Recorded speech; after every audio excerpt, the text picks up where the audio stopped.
জয় যিশু। আমার বন্ধু, যদি আপনি একজন খ্রিস্টান হয়ে থাকেন তাহলে আজকের ভিডিওটি শুধুমাত্র আপনার জন্য। কারণ এই ভিডিওতে বাইবেলের এমন একটি গল্প আমি শেয়ার করতে যাচ্ছি যা প্রতিটি খ্রিস্টানদের জন্য গুরুত্বপূর্ণ। তাই প্রত্যেকজন মনোযোগ দিয়ে গল্পটি শুনুন। আমি চেষ্টা করব গল্পটির মানে আপনাদের বুঝিয়ে দিতে। বন্ধু, আসুন আমরা মথি 13 অধ্যায় 1 থেকে তার 23 পদ দেখি। সেই দিনই যিশু ঘর থেকে বের হয়ে সাগরের ধারে গিয়ে বসলেন। তার কাছে এত লোক এসে জড়ো হলো যে তিনি একটা নৌকায় উঠে বসলেন, আর সমস্ত লোক সাগরের ধারে দাঁড়িয়ে রইল। তখন তিনি গল্পের মধ্য দিয়ে অনেক বিষয় তাদের শিক্ষা দিতে লাগলেন। তিনি বললেন, একজন চাষি বীজ বুনতে গেল। বুনবার সময় কতগুলো বীজ পথের পাশে পড়ল, আর পাখিরা এসে তা খেয়ে ফেলল। কতগুলো বীজ পাথরে জমিতে পড়ল।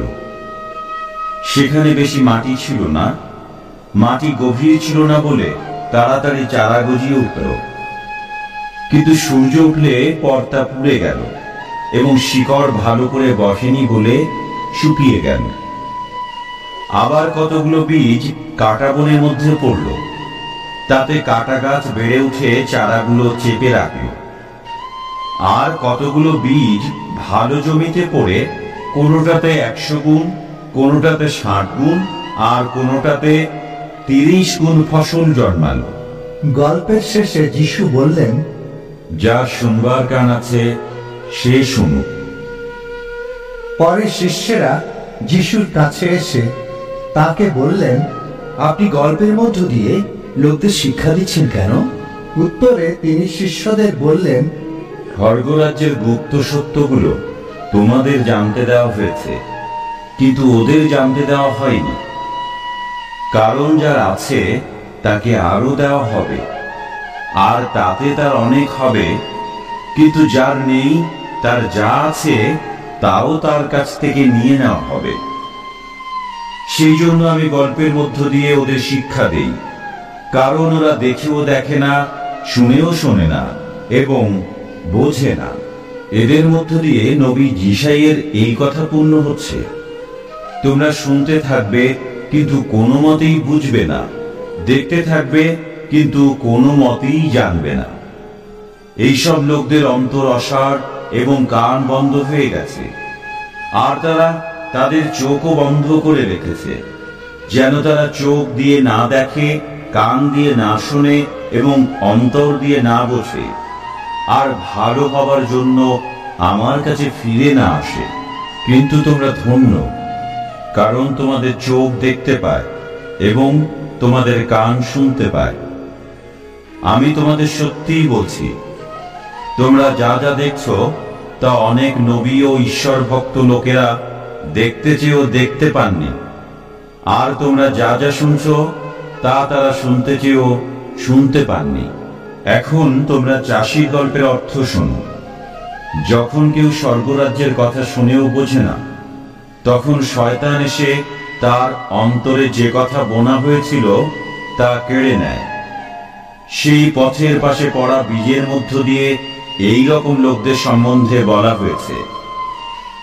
আর পাথুরে জমিতে বোনা বীজের মধ্য দিয়ে তাদের সম্বন্ধে বলা হয়েছে, যারা স্বর্গরাজ্যের কথা শুনে তখনই আনন্দের সঙ্গে তা গ্রহণ করে, কিন্তু তাদের মধ্যে শিকড় ভালো করে বসে না বলে তারা অল্প সময়ের জন্য স্থির থাকে। যখন সেই কথার জন্য কষ্ট এবং অত্যাচার আসে, তখনই তারা পিছিয়ে যায়। বন্ধু, এখন আমি আপনাদের এই গল্পের মানে বুঝিয়ে বলার চেষ্টা করব। পথের পাশে পড়ে থাকা বীজের অর্থ হলো নামধারী খ্রিস্টান।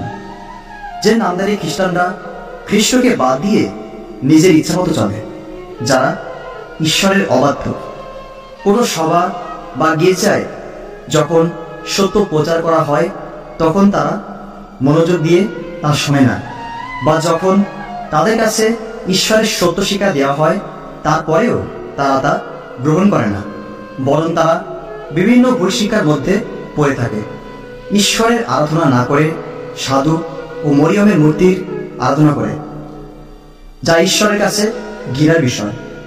তারা ঠিকঠাক মতো বাইবেল পড়ে না, প্রার্থনা করে না, করলেও সপ্তাহে বা মাসে একবার এবং বছরে একবার গির্জায় যায়, অথবা প্রতি সপ্তাহে গির্জায় গিয়ে দেখায় তারা ঈশ্বরের সাথে যুক্ত, অথচ তার উল্টো সামাজিক রীতি বা লোকদের দেখানোর জন্য তারা এসব করে থাকে।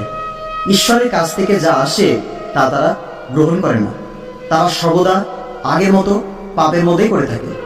গালাগালি করা, নেশা করা, লোকদের গালমন্দ করা, জগতের গান বাজনা নিয়ে থাকা ইত্যাদি এসব নিয়েই তারা পড়ে থাকে, যে কারণে তাদের অন্তরে ঈশ্বরের বাক্য থাকে না। থাকবে বা কি করে? তারা জগৎ নিয়ে নাচতে ব্যস্ত। সেই জন্য ঈশ্বরের আশীর্বাদ এবং অভিষেক যা তাদের জীবনে দেওয়া হয়েছিল তাও থাকে না। আর পাথুরে জমিতে বোনা বীজের অর্থ হল সেই সকল খ্রিস্টানরা যারা সুসমাচারের ঈশ্বরের সত্যকে জেনে যিশুকে গ্রহণ করেছে এবং তারা জগৎ থেকে আলাদা হয়েছে। তারা স্থির করেছে ঈশ্বরের সাথেই তারা চলবে, কিন্তু ঈশ্বরের বাক্যকে তাদের অন্তরে স্থায়ীভাবে গেঁথে রাখতে পারেনি, যে কারণে কিছুদিন বা কিছু সময় খ্রিস্টের সাথে চলবার পরে যখন সংসারে পরীক্ষা, সংকট কিংবা খারাপ সময় আসে, তখন তারা যিশুকে প্রত্যাখ্যান করে। সামান্য একটু কষ্টের জন্য খ্রিস্টকে ছেড়ে আবার জগতের দিকে ঝুঁকে পড়ে। হতে পারে সংসারে অভাব, রোগ ব্যাধি কিংবা যিশুর জন্য বেশি কথা বা অপমান, অত্যাচার এইসবের জন্য। বন্ধু, তারা ভুলে গেছে খ্রিস্টের পথে চলতে গেলে খ্রিস্টের ক্রুশকে বহন করতে হয়। কাটার মধ্যে বোনা বীজের অর্থ হল সেই সব খ্রিস্টানরা যারা যিশুকে গ্রহণ করে ঈশ্বরের সাথে চলতে থাকে। সব কিছু ঠিকঠাক, কিন্তু জীবনের বাস্তব পরীক্ষার সময়ে তারা উত্তীর্ণ হতে পারে না। সংসারের চিন্তা ভাবনা ও ধন সম্পত্তির মায়ায় খ্রিস্টের কাছ থেকে দূরে সরে যায়। অর্থাৎ সংসারে যখন অভাব, সংকট কিংবা কোনো সমস্যা দেখা দেয়, তখন তারা ঈশ্বরের বাক্যের দিকে মন না দিয়ে সমস্যার দিকে মন দেয়। ঈশ্বরের কাছে প্রার্থনা না করে লোকদের কাছে প্রার্থনা করে, কিন্তু তাতে কোনো ফল হয় না। এতে বরং ঈশ্বরের প্রতি তার আস্থা, ভরসা ও নির্ভরতা সবকিছুই জিরো হয়ে যায়। আর যাদের টাকা পয়সা, বাড়ি গাড়ি, জমি জমা আছে, তারা ওইসবের চিন্তায় ব্যস্ত, অর্থাৎ ওইসব ভোগের জন্য। আর ওইসব ভোগের জন্যই ঈশ্বরকে তারা ভুলে যায়। জগতের সামান্য একটু সুখের জন্য স্বর্গরাজ্যকে তারা হারায়, আর সেই কারণেই তার জীবনে ফলেন থাকে। আর এই জন্যই যিশু বলেছিলেন, কেউ যদি সমস্ত জগৎ লাভ করে নিজের প্রাণ হারায়, তবে তার কি লাভ হলো? ভালো জমিতে বোনা বীজের অর্থ হলো সেই সকল প্রকৃত খ্রিস্টান যারা ঈশ্বরের দেওয়া সুসমাচার শুনে ঈশ্বরের সত্যকে বোঝে।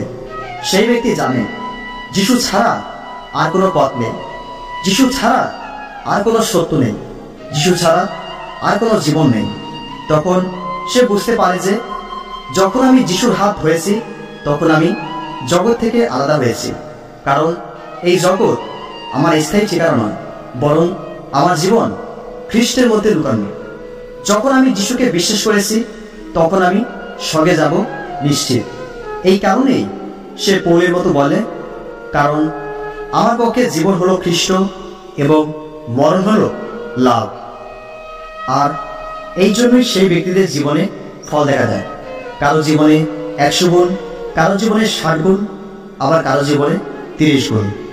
বন্ধু, প্রকাশিত বাক্য 2 অধ্যায় তার 10 পদে বলা হয়েছে, তুমি মৃত্যু পর্যন্ত বিশ্বস্ত থাক, তাহলে জয়ের মালা হিসাবে আমি তোমাকে জীবন দেব। বন্ধু, যদি আপনি মনোযোগ সহকারে ভিডিওটি শেষ পর্যন্ত দেখেছেন, তাহলে আপনি গল্পটির অর্থ বুঝতে পেরেছেন, সাথে ঈশ্বরের আশীর্বাদও পেয়েছেন।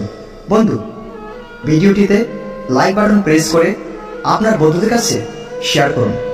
আর চ্যানেলটি সাবস্ক্রাইব না করে থাকলে সাবস্ক্রাইব করে পাশেই থাকুন। ধন্যবাদ।